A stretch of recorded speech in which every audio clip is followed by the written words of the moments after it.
Hello there guys! For this vlog, samahan nyo muna ako na ikutan itong ating mga binebenta na small size rooted bougainvillea. At the same time, maipakita ko na rin sa inyo kung paano ang ginagawa namin para mabilis silang lumaki o mabilis silang mapalago. From mula doon sa katutubo pa lang ng mga cuttings ng bougainvillea. Paano ang pagbaba ko dito sa mga patungan namin para mabilis silang mapalago. Ayan, ganito po ang gawin nyo para mabilis mapalago itong ating mga bagong tubo na cuttings ng bougainvillea. Ayan, magmula po doon sa taniman, ito po ay mga produkto po ng tusok-tusok. Hindi po ito in ICU. Kaya tingnan nyo po yung mga sanga na pinantanim sa kanila, medyo malalaki po. Ayan. Basta sa unang baba po, mula po doon sa taniman nila, basta po, eto, ganito. Basta nag-start sila na magkaroon ng sign of life, pinakukuha ko na po mula doon sa taniman. Ito yung mga bagong lipat dito sa greenhouse. May kalakalawang na yung aming patungan. Sulit na kasi ito dahil matagal na po namin ginagamit. Ilang taon na ako may garden since pandemic 2024 na ngayon, o de almost 4 years nang mahigit. So ayan, yung mga bagong tubo pa lang na ganyan, basta may sign of life na, pinapakuha ko na mula doon sa taniman kasi po hindi sila naka greenhouse, wala silang bubong, basta nakababa lang sa lupa. Kapag umulan ng araw gabi, umuulan mga 2 o 3 araw na umuulan, hindi na po siya pakikinabangan kasi itong mga dahon po niya mabubulok na, iitim na. Nagda-dieback po ang tawag doon. Kapag nag-dieback sila, hindi ko na alam kung mabubuhay pa, pero wala po ako nakitang nag-dieback na nabuhay pa. Then after nyan, kapag lumago po sila, ganito po ang itsura. So ito yung mga bago yon, ito yung nauna. Ayan, medyo mahaba na yung sanga. And then tinitrim ko na, basta ako yung nagawi dito at hindi ako nagmamadali. Tinitrim ko na sila para dumami yung mga sanga. And then ito yung mga nauna dito. Ayan, ito yung mga nauna. Mula po kasi nung mabakasyon ako ng June, naglipat po ako ng mga mother plant kasi sobrang malalago na. Yung ibang mother plant dito sa bakuran, pinalipat ko sa bukid. Kaya pati mga malalaking sanga ay naputol. Kaya ito po, mga pinatanim ko po sa tusok-tusok. So ayan. Pero hindi naman po 100% ay nabubuhay. Tingnan nyo, malaki na to pero ayan, nalanta pa, namatay pa. Hindi ko alam kung ano ang dahilan. Posibleng nabangga, nagalaw, na naabala yung pagkakaroon ng ugat. Kaya ganyan. Ang ina-apply po naming fertilizer dito ay Yara Mila Winner. Nilalagyan lang ng konti doon sa ibabaw and then didiligan. Ayan. Then yung pagdidilig po namin dito ay hindi po everyday. Hindi naman po ito nalalanta. Siguro po mga dilig ngayon, skip ng 2 araw and then dilig ulit, ganon. Or pag nakita nyo kako, sabi ko ang bilin ko sa mga gardeners, kapag nakita nyo na tuyo na yung lupa, tsaka nyo diligan. Huwag nyo didiligan ng basa pang ganyan, kasi nabubulok yung ugat kapag laging basa. Mas hindi po siya lumalaki. Misa nagye-yellow siya, yung dahon niya na hindi naman yellow, nagiging yellow, misa naman ayaw lumaki. Ayan. And then, mas mabilis pong lumaki yung ugat kapag madalang lang siyang diligin. Mas mabilis pong mag-ugat. Sabi, humahanap ng tubig yung ugat, kaya mas mabilis humaba. Parang ganon ba? Ayan. Wala po akong scientific basis doon sa sinabi ko na yun. Ito. Tsaka, ayan. Kahit po maliit na sanga, may mga variety na kahit na maliit na sanga, ay tumutubo rin po sa tusok-tusok. Ang maganda po doon, ang dami po naming napapatubo.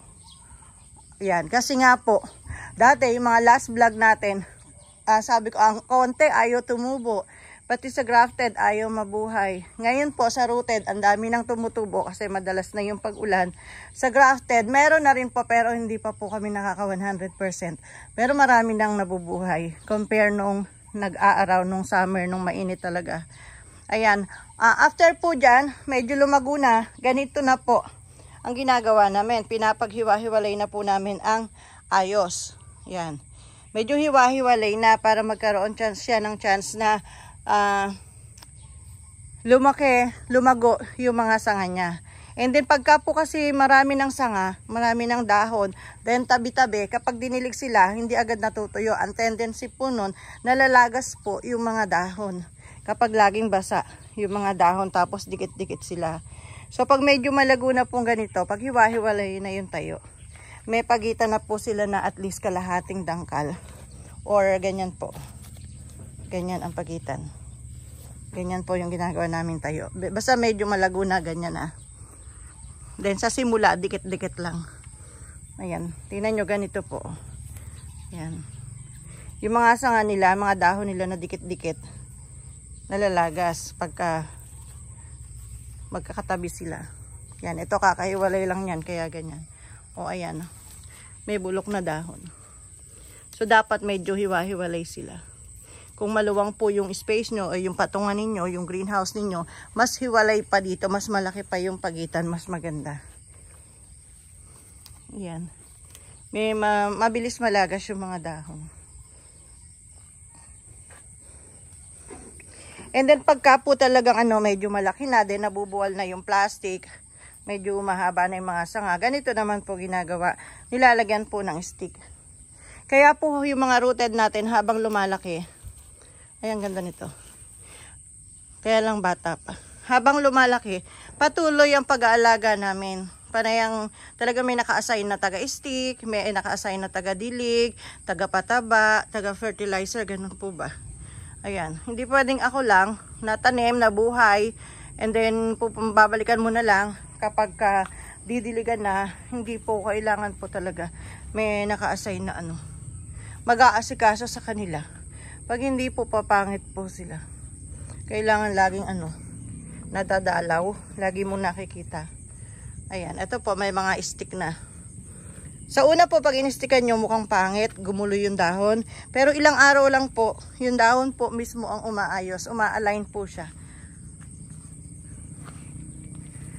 Kaya sa una lang pangit tingnan kapag nilagyan ng stick. Mga ilang araw lang po yan, nakaayos na siya. Ayan. Yung iba na to, kaya po naglalakihan yan, hindi nabebenta.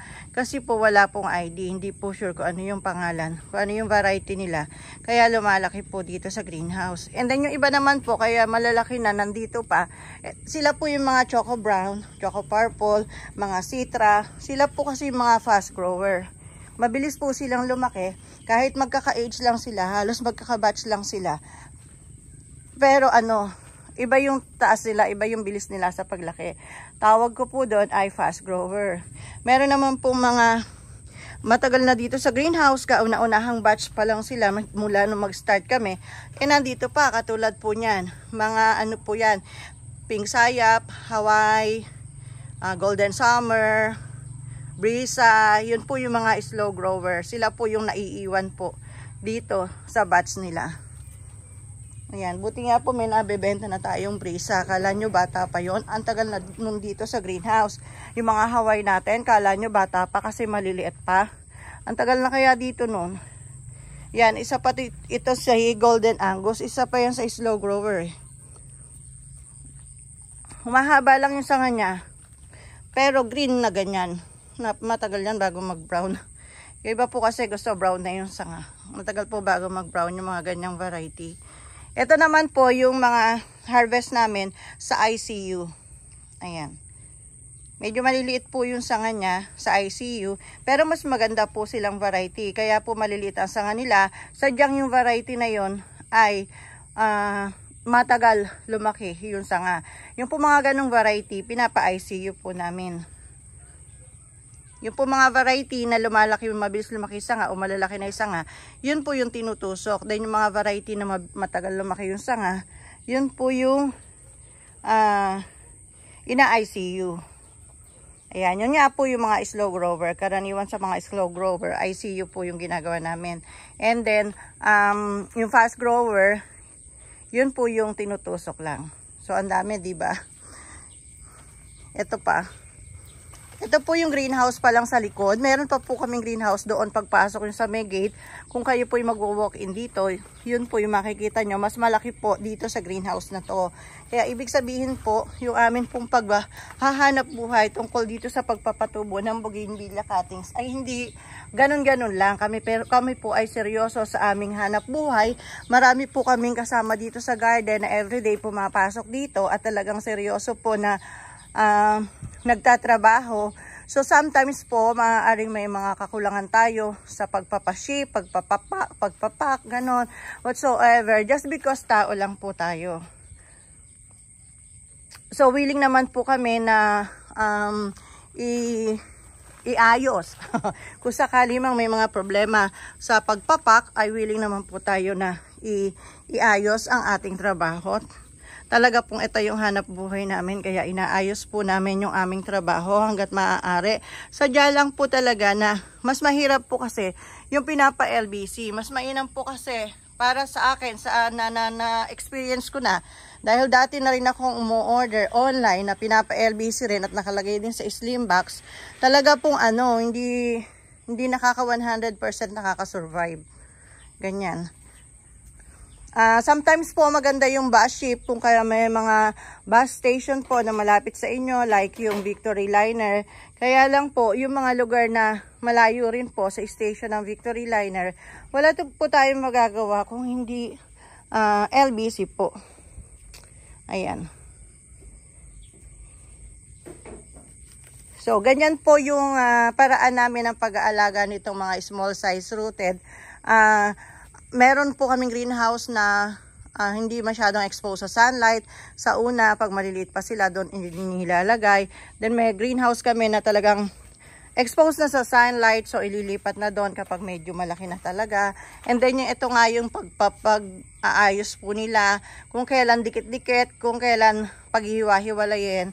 Ayan, mga ganyan. And then kailan yung paraan ng pagdidilig, kailan yung pag-apply ng fertilizer. Marami pong factors na dapat i-consider para mapalaki itong ating mga bougainvillea. Kasi po ito yung mga tinatawag na rare varieties or imported po, or hindi po ito yung pambakod na variety ng ating bougainvillea nung araw.